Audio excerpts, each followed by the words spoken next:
Welcome everybody to the movie review for Daddy's Home 2. God help us. I want to start this review with this. I'm not even going to. No. Show it. He says, this is what he says. Ron, I'm going to put you in the ugliest sweater contest with fucking bulbs. Look at, he has a much cooler sweater. This is premeditated. I want Ron to look like a fucking jackass with fucking bulbs. Bulbs. I'm sorry. He's not sorry. This is premeditated. He has a much cooler. Look at this sweater. You'll see in the. This is a much nicer. And actually, this attitude that I have is going to this review because this. Okay, go ahead. I just want to start that off with that. Yes. So this is the sequel to Daddy's Home. We're here, and I have a question for you, sir. Ask away, friend.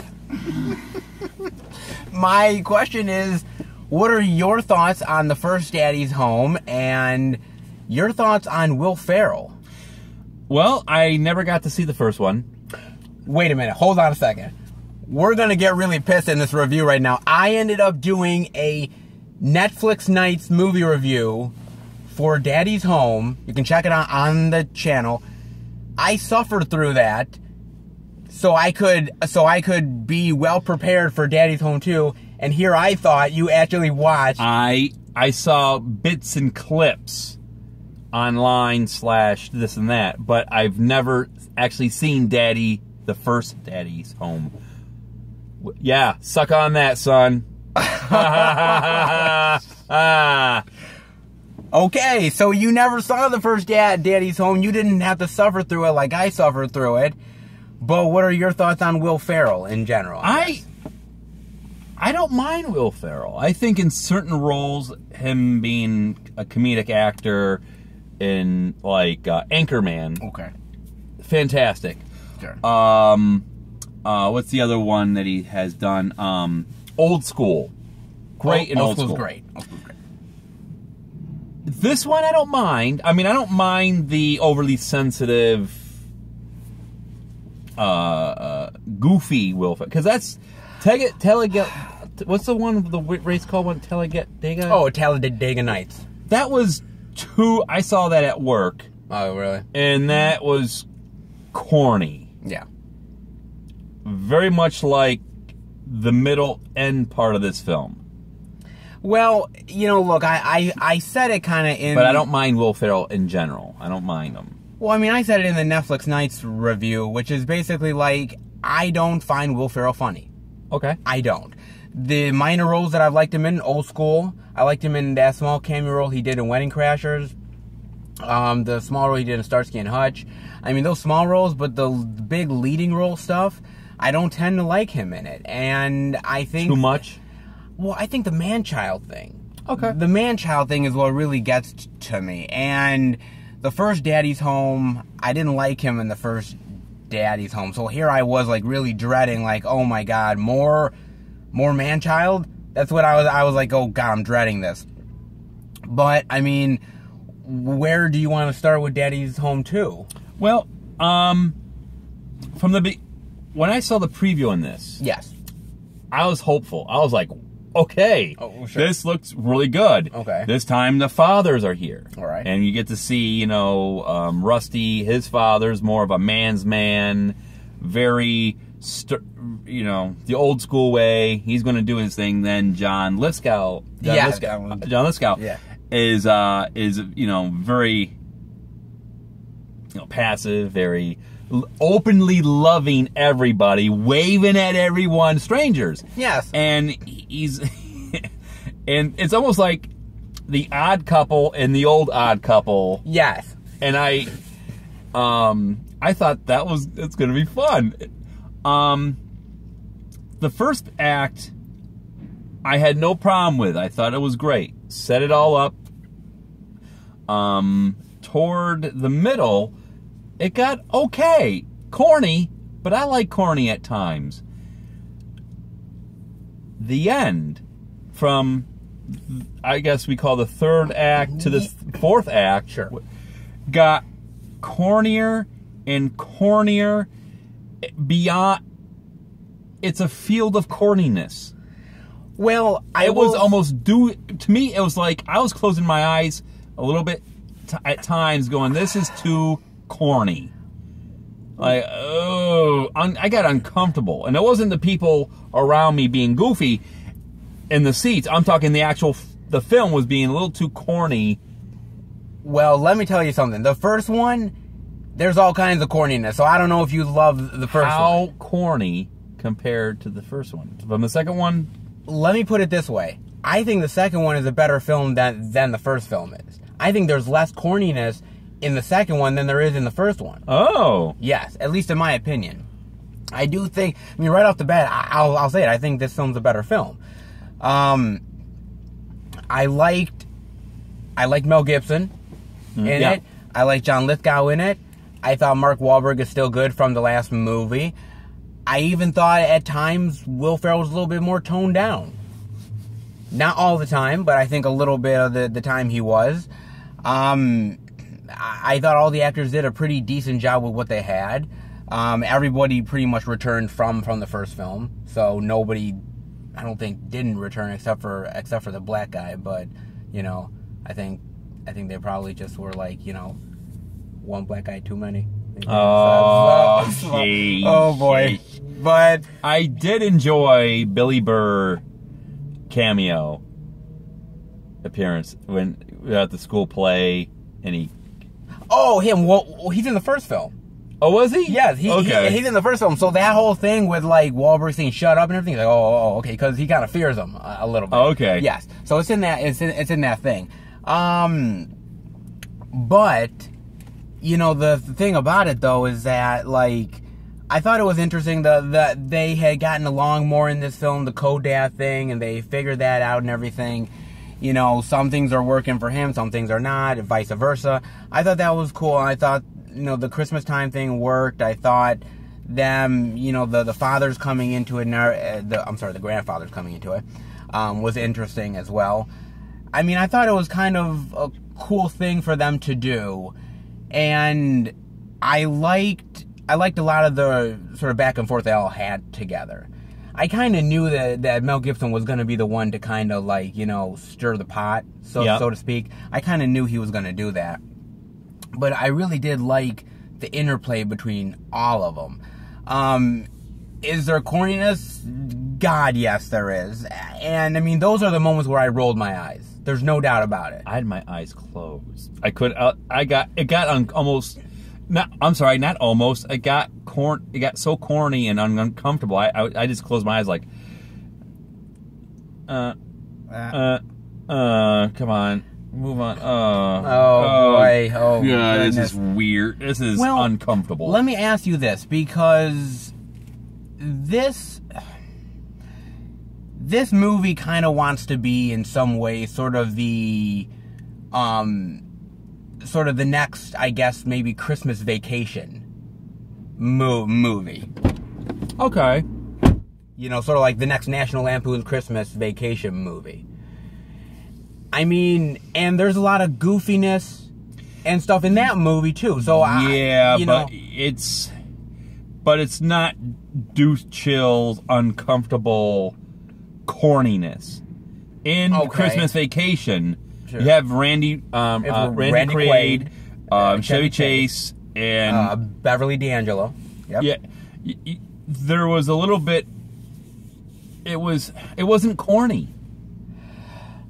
I mean, it was more like, here comes our family. We all know how there's one side of the family that's just doesn't know how to fully behave themselves. You have this type of family who takes themselves too seriously, and then they clash, and that's the conflict where you get that comedic. What? It becomes. Oh God, I just had a formula and I just messed up. But it becomes funny, that clash. Okay. The beginning, like I said, was good. I liked it. I liked even toward the middle part, I was like, okay, they're building into something. And the ending, the third/fourth part, like I said, was just continuously corny. I mean, and it wasn't. It was like I wanted to laugh. I was like, I mean, there were moments where you were laughing. I was, yeah, but that was in the beginning and the middle, not toward the end. I was like, okay, I wanted to like it, but. Well, let me, like, where was, if you could pinpoint the exact point where you went from, okay, this is really good to oh man, this is kind of turning now. Spoilers. When they got the Christmas tree, about was it when he like tore down the that was fine. I didn't mind that. Okay. But it was, I wish I could pinpoint it. It was a little bit like maybe 5-10 minutes after that, where I was seeing a turn like, oh, this is not working out for me. Okay. I wish I could pinpoint the exact scene, but I guess maybe you could say the major. But though it was funny to see the snowball fight, but it's still, that's where I was like, okay, it's getting kind of corny. The major part where they're fighting each other and the argument happens and, you know, all that stuff. Before that was when it was starting to get bad for me. And the part where it was starting to get bad, spoilers, is the improv comedy scene. That's when I was like, okay, I'm starting to tune out here. Because at that point, I'm like, this is getting very uncomfortable. Not only is it getting very, which may have been the response they wanted, but it's a scene where I'm like, there's so much stuff going on, and Will Ferrell's character is so stupid in that moment of like, Mark Wahlberg's trying to say, look, this is, he's breaking down. You don't really want to talk about this right now in public. And he's like, oh, no, look, you know, everybody's laughing. Oh, and I'm like, dude, do you not understand what the fuck is going on right now? Well, that's because he's, what you said, he's a man-child and he wants everything to be all peaches and cream. Exactly. That's the point where I'm like, okay, this is really turning. Before that, I thought, oh man, I thought it was a kind of a cool rapport between everybody. I was like, wow, I thought Will Ferrell's not doing a terrible job in this. I thought, you know, yeah, some little moments here and there where I kind of groan, but I'm like, for the most part, I'm kind of having a fun time. And then that scene happens, and that's the turning point of everything, and that's when it starts to go into, like, I'm not having a great time with this movie as much as I was before. So, I mean, did you think all the actors did a good job, like Will Ferrell, everybody else, or no? Yeah, I mean, the kid acting was a little bit goofy, but but then again, I don't want to insult the kids because they're kids. Sure. But no, I thought they did a fine job, the kids. I didn't hate any performances. Okay. I mean, would I hang out with all of them in real life? Like the pretty model who kind of is judgmental and shoplifts and spoilers. It just, and her perfect little, no. No, her beauty would not really. She actually, that character came in at the tail end of the last movie, and she didn't speak or anything in the last movie. So it's good. And I thought, well, maybe they'll give her a bigger role. And they kind of did in this movie, but it's like she barely had any speaking part or anything and barely said much. And yeah, I can kind of see why, because the character, you know, I don't know. I don't think it's the actress. I don't think it's the actress's fault, but it just doesn't. It's just the attitude was very kind of a but whatever. Yeah, but overall, I thought everyone did a great job. I thought it would be a great spin-off of this film would be John Lithgow and Mel Gibson. And them, see, there we go. Spoilers at the end, they're going to Vegas. Yeah. That right there would be a great, almost buddy slash dramatic comedy of, yin and yang, going to Vegas as a wingman I would watch that. That would be I think that would be a great movie. Yeah. Or at least a funny one, or a fun film. I would watch that. I really would. And, you know, like I said, I think the saving grace of this movie, I mean, yeah, I was kind of enjoying it for the most part, but the saving grace, I think this movie wouldn't be half as good as what it is if it wasn't for Mel Gibson and John Lithgow. I'll agree with you there. I think so, because look, it would basically be the first Daddy's Home, which is not that good. So, in my opinion, they elevated this fantastically, and that's what great actors do. They take a movie that might not be that great, and suddenly you're like, wow, this actually is not a bad movie. You take them out, and it hurts it extremely. So, I mean, they are the glue that brings this thing together. And, you know, the scenes that, you know, they're not a huge part of, like even like the big scene at the end with like the theater and anything, they're not a huge part of that scene. A little bit, but not much. It doesn't work. Because, in all fairness, the ending scene is corny. The whole, like, well, look, spoilers. There's a whole scene. Basically, they're all snowed in, and they're in a movie theater, and the power goes out, and they're all kind of like just there. I want to turn around during that and just go back home and get your dinner going. Sure. Well, well, yeah. That one would have been fine. And then, you know, they get into this whole thing. John Cena is there, you know, as sort of Mark Wahlberg's wife's ex-husband, and you know they're all fighting. Will Ferrell and him are fighting, you know, et cetera, et cetera. Everyone's arguing, and they decide, you know, John Cena's about to walk out. And basically they start being like, and Christmas time. And which is one of my all-time hated holiday songs. But it's their favorite. It just and it turned into a whole thing with everyone in the crowd, like they're all like reacting and everything, and yay! Oh my god, boy! And they're like, "Well, I don't have anybody." Well, that's okay, sir, because you're with all of us. And that song like this is corny, and it's so bad, so bad. And it's not corny bad or a corny good. Like, it's for me. It was corny. Uncomfortable. Uncomfortable. Like, not good. Okay, let's get this going.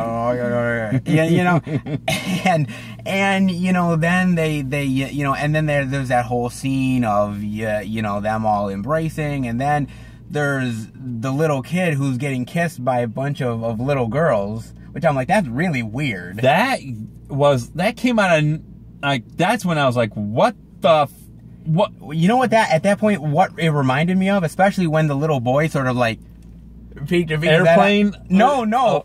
It reminded me of like Adam Sandler movies, like Grown Ups or Grown Ups 2. That's probably why I didn't like, because that's okay. Now you brought that up. From halfway on, it did seem like those type of films where I was like, my head is spinning. Yes. That's what I thought. Like, at that point, I'm like thinking to myself, I'm thinking, oh Jesus! Like this is straight out of an Adam Sandler film. Like, did they just realize, like, we have no other, the script stops at this point. We have no other options. Anybody seen the latest Adam Sandler movie? Hey, I got an idea. Yeah, I mean, this the part where he kisses the girl that he wants to kiss. Ooh, I won't spoil it. Yeah, that's... Then they have... And then there's a line of girl/boy who wants to kiss him. I'm like, what the okay. I was out at that point. Unfortunately, I couldn't be out because, like, I want this to end. Yes, and that's how I felt watching the first Daddy's Home. I wanted it to end, and I'm sitting at home in the comfort of my place. I could easily hit pause and stop and everything, And I'm just like... You love torturing yourself. Apparently so, because I'll tell you, I mean, and this movie, half of it is not torture, and the other half feels like it. And it's really strange. It kind of turns on a dime, and that's what it is. But overall, I mean, like I said, the saving grace is those two actors. Without those two actors, I think the movie falls apart. Yeah.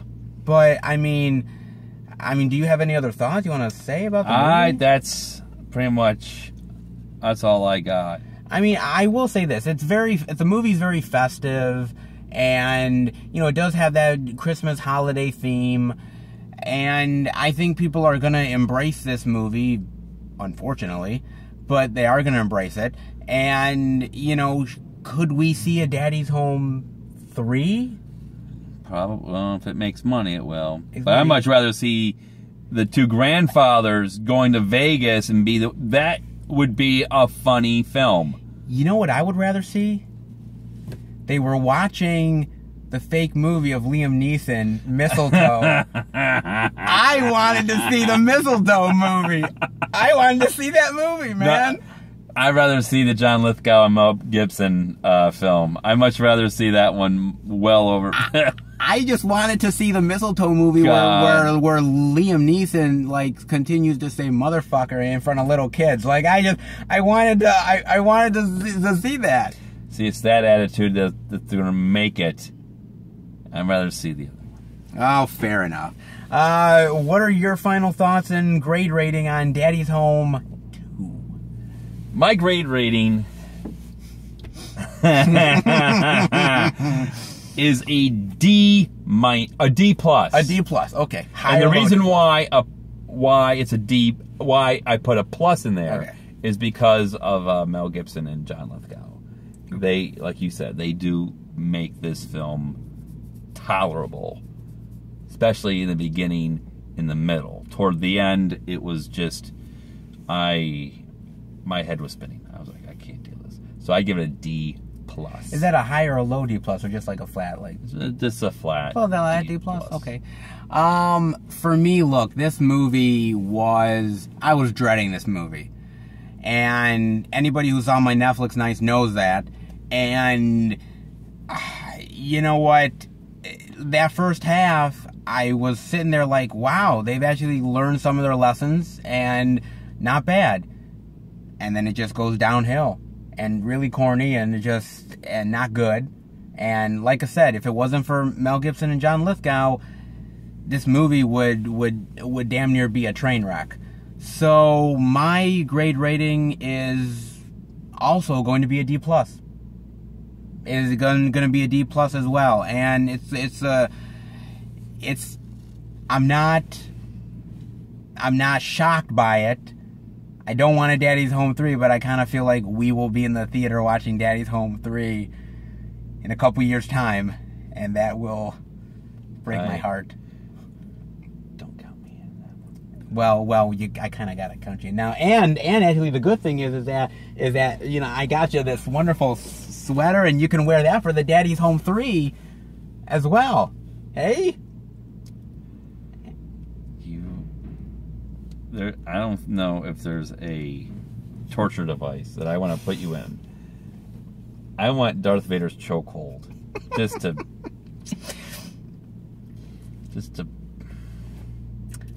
bulbs! Bulbs! I'm sorry. This is an ugly Christmas sweater, though, you got to admit. Right? It is ugly sweater. I'll give Ron the shitty one. I'll wear the nice one. Guys, thank you for watching the review. If you enjoyed it, definitely give it a thumbs up. And we will be back next time for another movie review with less ugly sweaters. Take care, guys.